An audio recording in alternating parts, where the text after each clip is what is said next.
चलो फिर आज हम शुरू करते हैं बायोटेक्नोलॉजी एंड इट्स एप्लीकेशंस के क्वेश्चंस। तो चलो फिर इसको हम अभी निपटा देते हैं फिर। इसमें हर साल नीट में 2 या 3 क्वेश्चंस तो होते ही होते हैं, यानी कि बायोटेक्नोलॉजी। इसके बाद मैं बायोटेक्नोलॉजी प्रिंसिपल्स पे क्वेश्चंस करूँगा, क्योंकि वो बहुत ही ज़्यादा क्वेश्चंस है, अबाउट 90 to 100 क्वेश्चंस होंगे वो। तो अभी हम ये इसके एप्लीकेशंस की क्वेश्चंस करेंगे, यानी कि बायोटेक्नोलॉजी पूरा जो यूनिट है उसमें से अबाउट 6 क्वेश्चंस तो डन होते हैं हर साल में। ठीक है, तो अभी हम पढ़ेंगे बायोटेक्नोलॉजी एंड इट्स एप्लीकेशंस और इसके क्वेश्चंस करेंगे कुछ। ठीक है,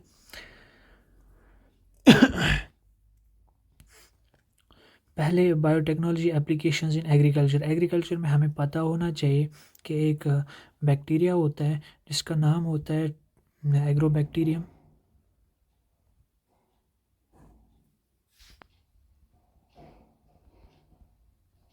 ट्यूमिफिशियंस, ये हमें पता है, ये एज अ वेक्टर हम यूज़ करते हैं। अगर हमें किसी भी प्लांट में अपना जीन ऑफ इंटरेस्ट अगर उसमें हमें इंसर्ट करना हो तो इसमें इसके प्लाज्मिड को हम यूज़ करते हैं। ठीक है, या इस बैक्टीरिया को ही हम यूज़ कर लेते हैं। इसमें इसमें प्लाज्मिड होता है जिसको बोलते हैं TI प्लाज्मिड, यानी कि ट्यूमर इंड्यूसिंग प्लाज्मिड। और वो ट्यूमर इंड्यूसिंग प्लाज्मिड क्या काम करता है, ये अगर किसी प्लांट को इन्फेक्ट करता है तो उस डिजीज़ को कहते हैं क्राउन गॉल। ठीक है, उस डिजीज़ को क्राउन गॉल डिजीज़ बोलते हैं। ठीक है, इट मीन्स कि हमें ये ट्यूमर इंड्यूसिंग प्लाज्मिड जो इस बैक्टीरिया से हमें मिलता है, ये ट्यूमर इंड्यूस कराता है एक प्लांट में और उससे अपनी प्रोटीन्स बनवाता है फिर। ठीक है, तो पहले पहले एप्लीकेशंस इन एग्रीकल्चर हमें पता होता है कि बायोटेक्नोलॉजी की एप्लीकेशन एग्रीकल्चर में भी है। तो पहला है BT कॉटन, जिसका नाम है बैसिलस थ्यूरियनजेनेसिस। बैसिलस थ्यूरियनजेनेसिस, हाँ, Bacillus thuringiensis was variety was developed by the introduction of toxin gene of Bacillus thuringiensis and और ये प्लांट किससे रेजिस्टेंट बना, ये बना रेजिस्टेंट टू इंसेक्ट पेस्टिस। ठीक है, इंसेक्ट पेस्टिस से रेजिस्टेंट बना। और एक बात हमें पता होनी चाहिए बैसिलस थ्यूरियनजेनेसिस की, कि इसमें एक प्रोटीन एक जीन होती है जिसको हम लिखते हैं स्मॉल CRY, क्राई जीन। और ये प्रोड्यूस करती है एक प्रोटीन जिसका नाम है क्राई, जो कि कैपिटल में प्रोटीन लिखना पड़ता है, क्राई प्रोटीन। ठीक है, और ये क्राई जीन जो क्राई प्रोटीन बनाता है, तो यही क्राई प्रोटीन जो होता है इस बैसिलस थ्यूरियनजेनेसिस में, जब इसको जो कॉटन प्लांट को डिजीज़ करता है एक इंसेक्ट पेस्ट, जो जब वो इस क्राई प्रोटीन को खाता है तो ये पहले तो ये इंसॉल्युबल होता है, लेकिन जब ये वो उसके गट में पहुंच जाता है,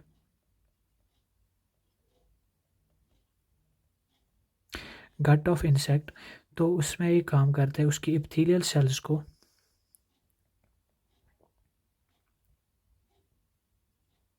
सेल्स में पोर्स करता है। और ऑस्मोटिक लाइसिस होती है उस उन एपिथेलियल सेल्स की, जो कि gut of the this insect होती है। उसमें पोर्स बन के वो ख़त्म हो जाती है उसकी एपिथेलियल सेल्स, और इस तरह से पेस्ट जो है वो मर जाता है। ठीक है, तो पेस्ट मर जाता है। और इसके गट में ये एक्टिव, अगर ये इनएक्टिव प्रोटीन पहले होती है तो ये एक्टिव कैसे होती है इसके गट में, तो इसके गट में एल्कलाइन pH होता है।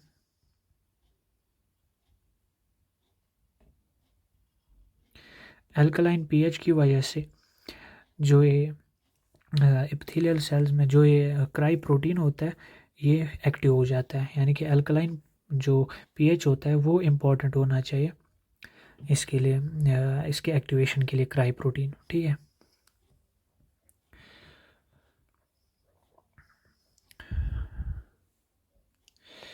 ना दूसरा क्वेश्चन है, what triggers the activation of prototoxin to active toxin of bacillus thuringiensis in bollworm, यानी कि ये बॉलवर्म इंसेक्ट को मारता है, इंसेक्ट पेस्ट को मारता है।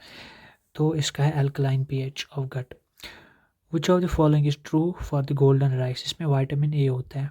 ठीक है। It is vitamin A enriched with a gene from the daffodil, B इसका आंसर है। RNA interference, in RNA interference, the genes are silenced using double-stranded RNA. इसमें डबल स्ट्रैंडेड RNA होते हैं, उसकी वजह से हम बनाते हैं। असल में ये RNA इंटरफेरेंस क्या होती है? RNA इंटरफेरेंस होती है कि अगर कोई बाहर से, एक सेकंड, RNA इंटरफेरेंस का मतलब होता है, RNA इंटरफेरेंस का मतलब होता है, ये हमारी एक बैक्टीरिया की सेल अगर होती है, या किसी भी यूकैरियोटिक से, कोई भी यूकैरियोटिक सेल होती है, या बैक्टीरियल इकोलाई सेल है, तो इसमें अगर कोई वायरस आता है तो वो अपना सिंगल स्ट्रैंड RNA डालता है इसमें, ठीक है, अपना सिंगल स्ट्रैंड। लेकिन सेल की जो न्यूक्लियस, सेल का जो न्यूक्लियस होता है, वो इस RNA का एक कॉम्प्लीमेंट्री स्ट्रैंड ऑफ RNA बनाता है, यानी कि अपना RNA बनाता है और इसको डबल स्ट्रैंड कर देता है, जिसकी वजह से RNA जो है ये फिर एक्सप्रेस नहीं हो पाता है, ठीक है।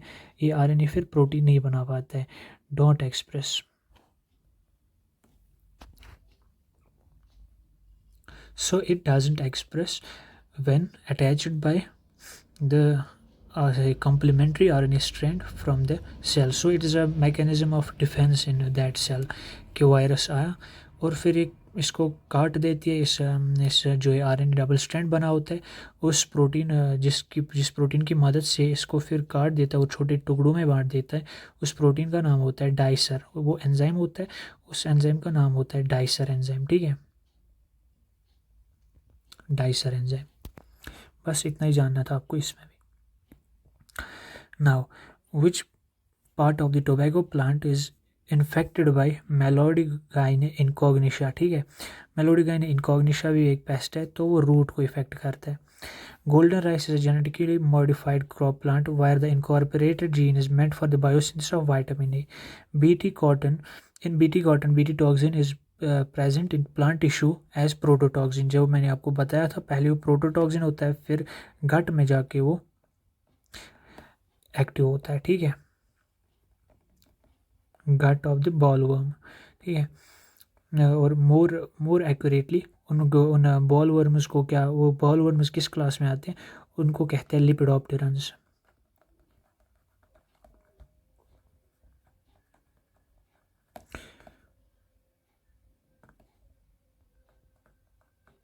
ठीक है, तो इसके बाद है और एक क्वेश्चन है, यही क्वेश्चन है, Bt toxin is present in plant tissue as prototoxin is convert into toxin due to, ये आपको अब क्वेश्चन पढ़ के समझ आना चाहिए कि alkaline pH of the insect gut.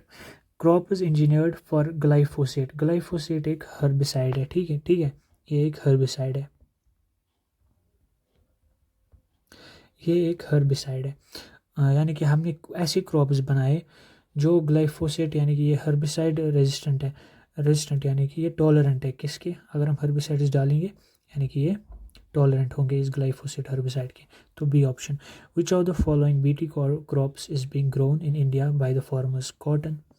RNA interference involves synthesis of complementary DNA, no, DNA नहीं, silencing of specific RNA mRNA due to complementary RNA, हाँ ये वाला ऑप्शन ठीक है। Consumption of which of the following foods can prevent the kind of blindness? तो ये golden rice, यानी कि विटामिन ए की डिफिशिएंसी अगर किसी को होगी तो वो गोल्डन राइस खा सकता है, क्योंकि इसमें विटामिन ए की जीन हमने डाली होती है, ठीक है। Tobacco plants resistant to nematode have been developed by the introduction of DNA that produces, क्या प्रोड्यूस करता है, both sense and antisense RNA। तो ये वाला क्वेश्चन समझने के लिए भी इम्पोर्टेंट है, ये समझते भी है, ठीक है। तो यही हम समझते हैं कि यही हमारा एक प्लांट था, इसके पास ये वाला मैकेनिज्म नहीं था, ठीक है। नया सेल बनाते, एक प्लांट सेल बनाते हम, तो इसका न्यूक्लियस जो था, पहले वायरस आता था या निमेटोड आता था, ये निमेटोड मेलोडिगाइनी इनकॉग्निशा जो है अपना RNA इसमें डालता था और अपने प्रोटीन्स निकाल पाता था, ठीक है।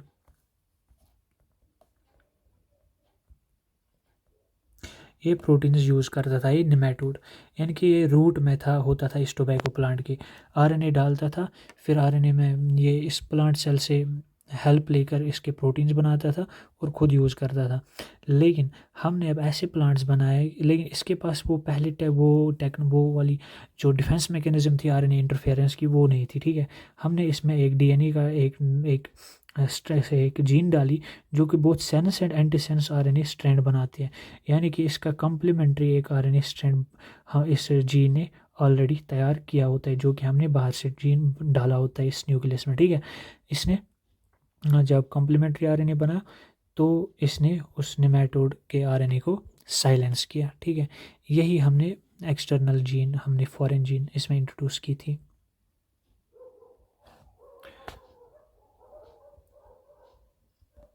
तो ये both sense and anti sense, क्योंकि ये दूसरे ये आरएनए अगर इसने सेंस वाला डाला होता तो इसने एंटी सेंस ऑलरेडी बनाया होगा, तो ये इसके साथ, अगर इसने सेंस वाला आरएनए डाला तो इसने एंटी सेंस बनाया होगा, तो ये उसके साथ मिल के इसको साइलेंट करता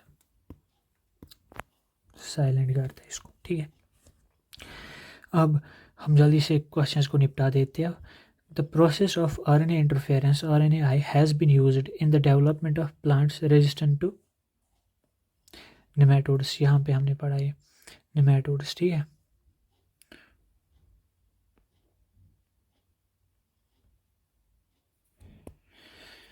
Bacillus thuringiensis forms protein crystals which contain insecticidal protein, ठीक है। This protein binds with epithelial cells of midgut of the insect pest and killing it, ये वाला ठीक है।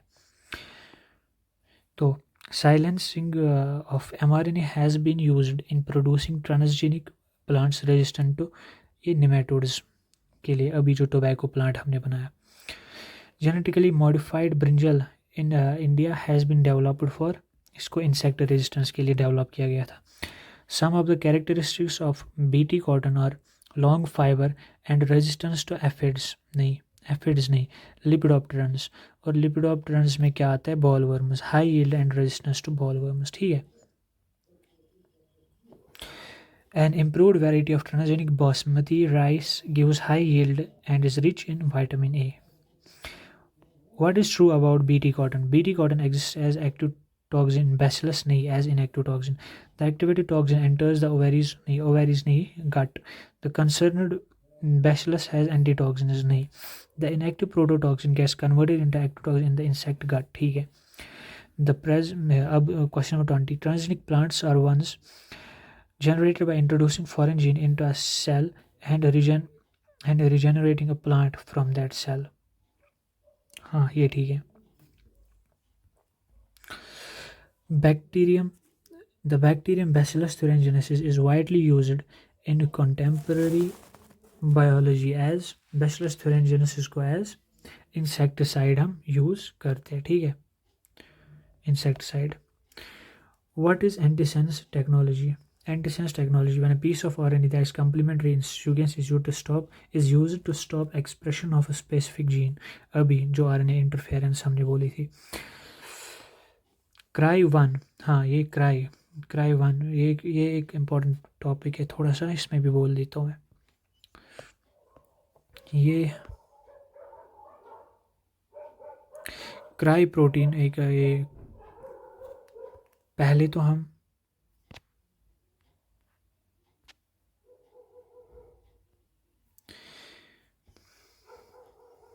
स्मॉल से लिखते हैं CRY क्राई, ये होता है जीन, ठीक है, जीन। और कैपिटल में हम लिखते हैं CRY, इसका है ये, इसका मतलब होता है प्रोटीन, यानी कि क्राई जीन क्या बनाता है, क्राई प्रोटीन। और क्राई प्रोटीन जो होता है, क्राई प्रोटीन ही मिडगट की एपिथेलियम को डेड यानी कि डाई कराता है, जो कि लिपिडोप्टेरन्स होते हैं, जैसे कि बॉल वर्म्स होते हैं या कॉर्न बोरर या कॉटन बॉल वर्म्स। अब इस जीन के तीन स्ट्रैंड्स होते हैं, 3 टाइप्स होते हैं। क्या क्या होता है, एक होता है, हमें याद रखना होगा 1 to 1, एक होता है क्राई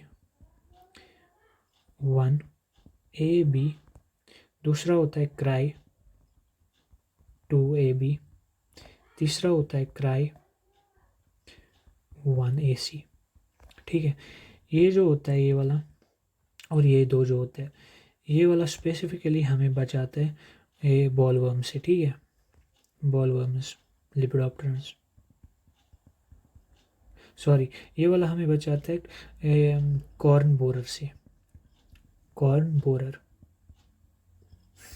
कॉर्न बोरर भी एक इंसेक्ट होता है, एक पेस्ट होता है, और ये हमें बचाता है बॉलवर्म से।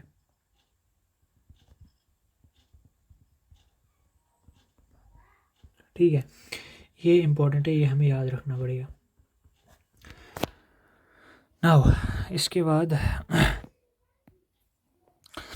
Cry 1 endotoxins obtained from bacillus thuringiensis are effective against bollworms. ठीक है, बॉलवर्म्स, अगर इसमें दिया होता है A1 1AB 1AC, तो फिर हम उसी के हिसाब से, अगर क्राई 1AB दिया होता तो कॉर्न बोरर होता इसका answer. A transgenic food crop which may help in solving the problem of night blindness, यानी कि विटामिन ए की डिफिशिएंसी, तो गोल्डन राइस देना पड़ेगा हमें से, जिसमें विटामिन ए होता है। Main objective of production and use of herbicide resistant GM crops is to reduce herbicidal accumulation in food articles for health for this। हाँ ये भी है, लेकिन ये ज़्यादा इम्पोर्टेंट नहीं है। और सी इसमें ज़्यादा करेक्ट लगता है, क्योंकि ये बोलता है eliminate weeds from the field without use of manual labour. ये ठीक है। Golden rice is promising transgenic crop when released for cultivation, it will help in producing petrol, like ये पेट्रोल नहीं, elevation of vitamin A deficiency, हाँ vitamin A की deficiency को ख़त्म करेगा। ठीक है, Bacillus thuringiensis strains have been used for designing novel bioinsecticidal plants.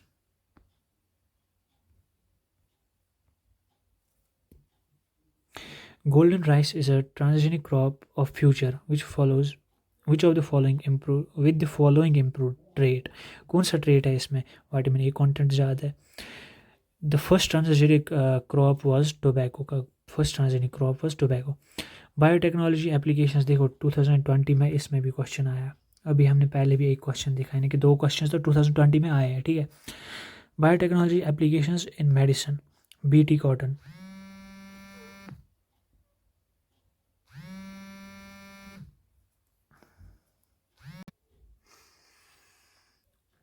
तो नीट 2020 का एक क्वेश्चन है कि BT कॉटन बैसिलस thuringiensis, तो यहाँ पे ये एडेनोसिन डैमिनेस एक जीन थेरेपी में हमने एक 4 ईयर ओल्ड गर्ल 1990 में, वो जो कि बांग्लादेश और श्रीलंका, फ्रॉम बांग्लादेश और श्रीलंका, एक छोटी बच्ची 4 ईयर ओल्ड थी, जिसको हमने ये जीन थेरेपी की थी, जो एडेनोसिन डैमिनेस की जीन थेरेपी होती है।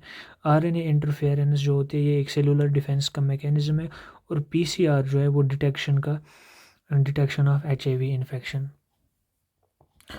इन्फेक्शन होती है। ठीक है, तो इसका आएगा ए का फोर, तो ए ही इसका आंसर है। ठीक है, which of the following statements is not correct? In man insulin is synthesised as pro insulin, ये ठीक है। The pro insulin has an extra peptide called C peptide, हाँ उसमें सी पेप्टाइड होता है। ठीक है, the functional insulin A and B are linked together by hydrogen bonds, नहीं हाइड्रोजन नहीं, वो डाइसल्फाइड बॉन्ड से होते हैं।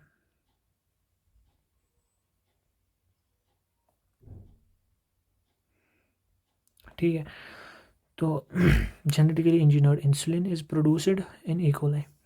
ठीक है, तो इसका ऑप्शन सी है। Which kind of therapy was given in 1990 to a 4 year old girl with adenosine deaminase deficiency, तो इसमें जीन थेरेपी बोलते हैं इसको। Two polypeptides of human insulin are linked together by disulphide bridge. The first human hormone produced by the recombinant DNA technology, कौन सा first hormone था? वो था इंसुलिन। ठीक है, question number 35, which of the following vectors is use to replace the defective gene in gene therapy, तो animals में हम यूज़ करते हैं adenovirus,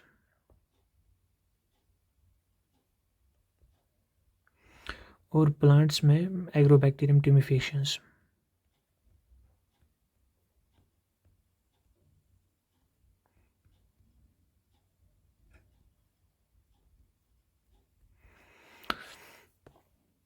the first clinical gene therapy was given for treating, यही उस गर्ल में जो दी गई थी एडेनोसिन ADA डिफिशिएंसी की gene therapy. Which one of the following is now being commercially produced by biotechnological produce, यहाँ पे इंसुलिन हम निकालते हैं। The genetic defect ADA deficiency में बी क्योर्ड परमानेंटली बाय, आगे अगर हम उसके एम्ब्रियोनिक स्टेज में बोन मैरो की सेल्स में ADA एडेनोसिन डेमिनेस एंजाइम की एक जीन डाल दे, ठीक है। तो बी इसका introducing bone marrow cells producing ADA into cells at near early embryonic stage. Human insulin is being commercially produced from transgenic species of, तो वो हमने E. coli से निकाले। ELISA enzyme linked immunosorbent assay antigen antibody interaction पे basis है ये, ठीक है। is used to detect viruses where the key reagent is, उसमें हम alkaline phosphate को यूज़ कर phosphatase को यूज़ करते हैं, ठीक है। Minimum application of animal cell culture technology today is in the production of maximum application of animal cell culture technology today is in the production of, तो वो हम वैक्सीन्स में यहाँ ज़्यादा यूज़ कर रहे हैं। अभी हम वैक्सीन्स में वो ज़्यादा यूज़ कर रहे हैं। The term Humulin is use for human insulin. Hybridoma sales वो सेल्स होते हैं जो कि मैलिग्नेंट सेल्स से हमने बनाई होती है, हाइब्रिड सेल्स प्रोड्यूस की होती है resulting from myeloma sales. Myeloma एक टाइप का कैंसर है, ठीक है।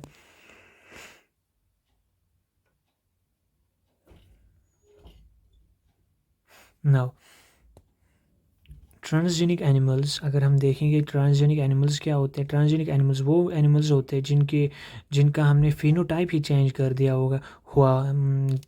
होता है बाय अल्टरिंग देयर जीनोटाइप को चेंज किया होता है,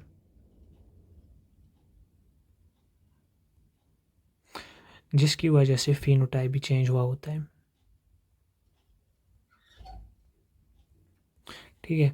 जीनोटाइप से फिनोटाइप चेंज होता है, ठीक है। अगर फिनोटाइप चेंज हुआ तो ज़रूरी नहीं है कि जीनोटाइप भी चेंज हुआ होगा, लेकिन अगर जीनोटाइप चेंज हुआ है तो फिनोटाइप की ज़्यादा प्रोबेबिलिटी होती है चेंज होने की, ठीक है। अब ट्रांसजेनिक एनिमल्स में बोलते हैं maximum number of existing transgenic, हाँ वो माइस की होती है। Maximum transgenic animals is of mice, ठीक है। Read the following 4 statements A and D about certain mistakes in 2 of them, 2 में गलत बोल रहे, 2 में गलती है। द फर्स्ट ट्रांसजेनिक बुफेलो रोजी, नहीं ये बुफेलो नहीं थी, ये काऊ थी। ये एक काऊ थी जिसका नाम रोज़ी था, ठीक है, जिसका नाम रोज़ी था, ठीक है। और ये रोज़ी जो थी ये एक काऊ थी, और ये हमें ऐसा दूध देती थी जो वाज रिच इन अल्फ़ा लैक्टोल्ब्यूमिन,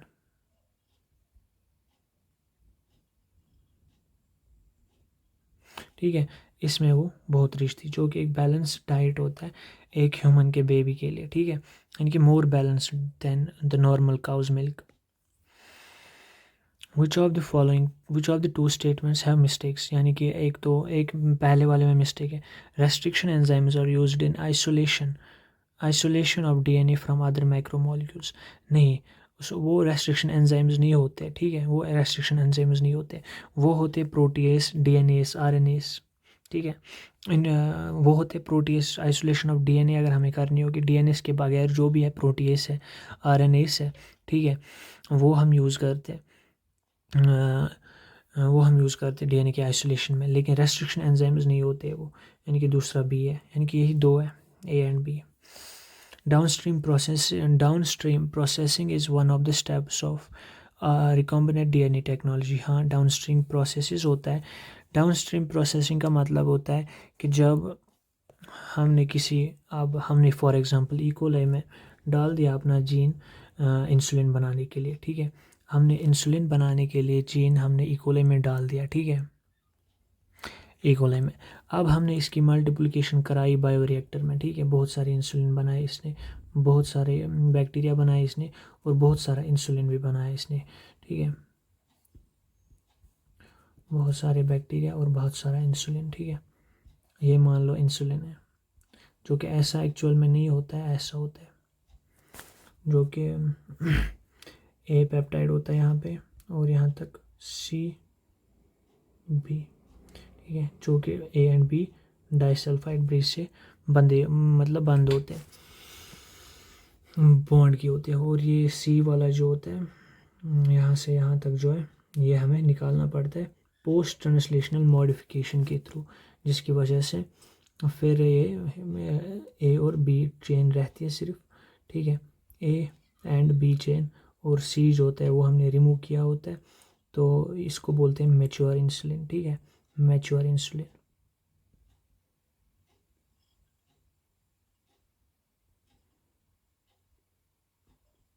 और इसको हम बोलते हैं, ये वाला जो होता है ये प्रो इंसुलिन होता है। ओके, नाउ अब मैंने आपको क्या बोलना था, हाँ, डाउनस्ट्रीम प्रोसेसिंग।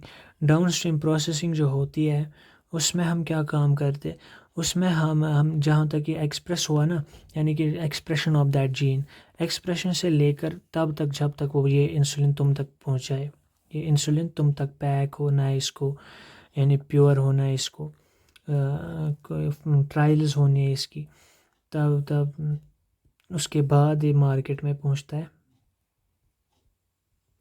आपके पास, ठीक है।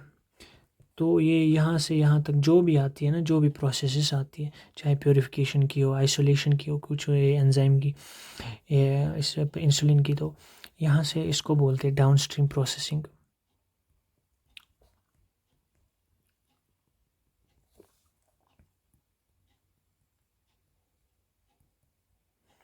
ठीक है, तो इसको हम बोल सकते हैं डाउनस्ट्रीम प्रोसेसिंग, यानी एक्सप्रेशन के बाद, expression of that gene of our gene of interest, ठीक है, expression of that gene,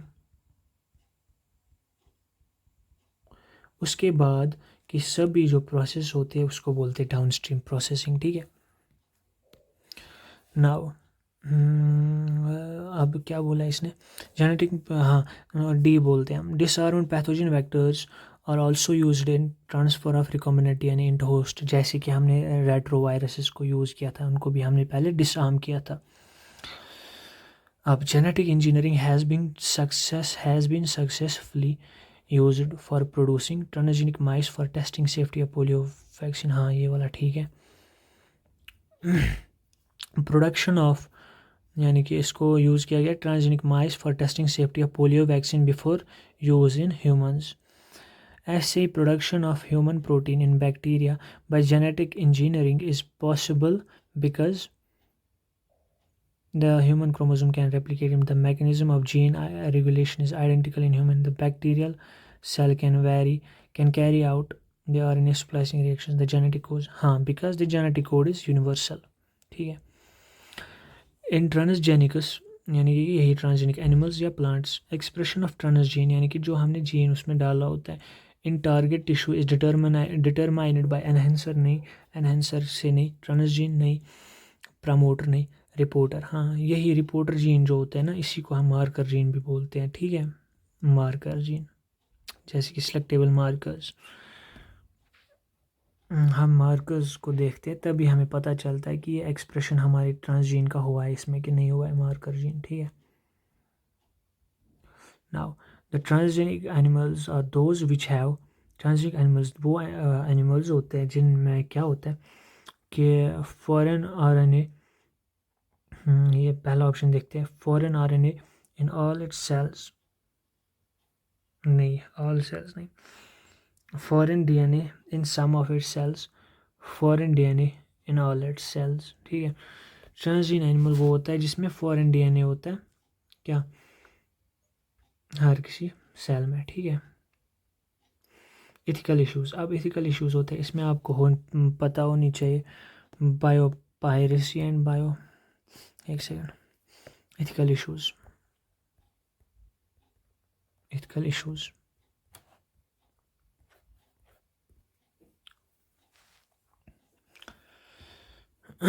ethical issues क्या क्या हो सकते हैं उसमें, इथिकल इश्यूज होते हैं, पहली bio piracy, bio weapons,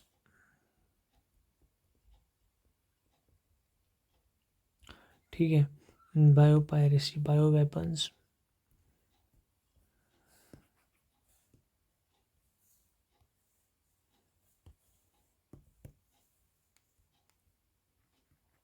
biopiracy, bio weapons और भी बहुत सारे ये इथिकल इश्यूज, जैसे जिसको हम बोलते हैं कि पेटेंट की चोरी, ठीक है, पेटेंट की चोरी भी कर सकते। तो और इसमें आता है कि एनवायरमेंटल इश्यूज,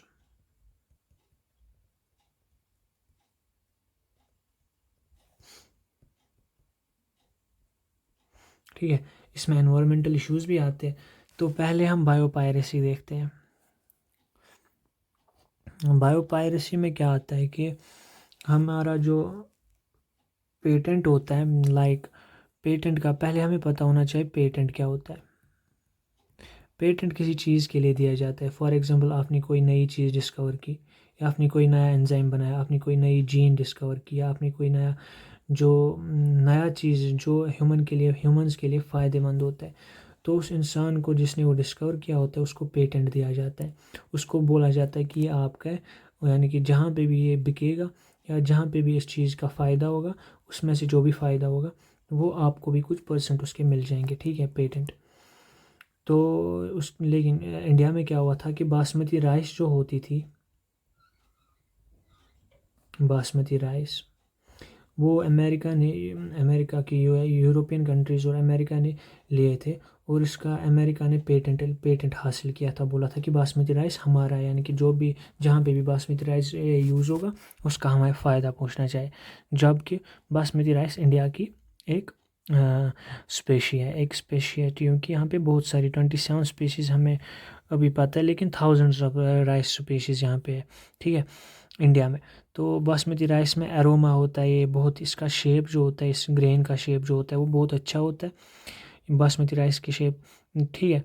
लेकिन यूएसए ने इसका पेटेंट लिया था। तो इसी चीज़ को हम बायोपायरेसी कहते हैं कि हमारा पेटेंट किसी और ने ले लिया, इसको हम बोलते हैं बायोपायरेसी, ठीक है। अब बायो वेपन्स जैसे बैसिलस एंथ्रेसिस, इसके अगर 10 माइक्रो ऑर्गेनिज्म, सिर्फ इसके 10 स्पोर, क्योंकि ये स्पोर भी बनाता है bacillus thuringiensis, sorry bacillus anthrax जो होता है वो स्पोर्स भी बनाते हैं। तो उसके ओनली 10 स्पोर्स एक इंसान को किल करने के लिए काफ़ी होता है, ओनली 10, ठीक है। तो बैसिलस इसको हम यूज़ कर सकते हैं। और एनवायरमेंटल इश्यूज़ भी के, जैसे कि डीडीटी ने इन्वायरमेंटल इश्यूज़ किए थे, लेकिन जैसे कि और भी हम बहुत सी चीज़ देखते हैं कि कोई इश्यूज़ नहीं होने चाहिए एनवायरनमेंट के लिए, हार्मफुल नहीं होना चाहिए। जो कि हम जेनेटिकली मॉडिफाइड चीज़ बना रहे हैं उसमें कोई एनवायरमेंटल इशू नहीं होना चाहिए, ठीक है, बस इतना ही था इसमें।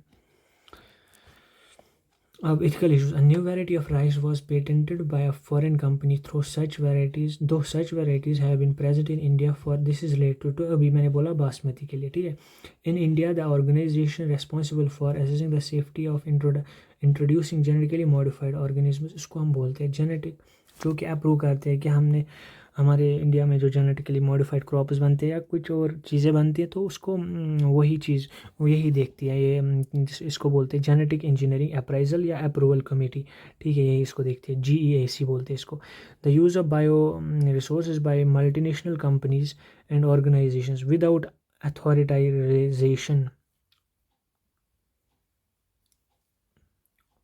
authorization from the concerned country and it's people is called, अभी मैंने बोला इसको बायोपायरेसी, जो कि इंडिया ने, ये यूएसए ने किया था हमारे साथ, ठीक है। Which body of government of India regulates the GM research, genetically modified research, and genetic modification research, and safety of introducing genetically modified organisms for public services, इसको बोलते हैं GEAC, जेनेटिक इंजीनियरिंग अप्रूवल या appraisal committee, ठीक है। बस यही था इसमें। तो अब देखते हैं नए वीडियो में आपको, ठीक है।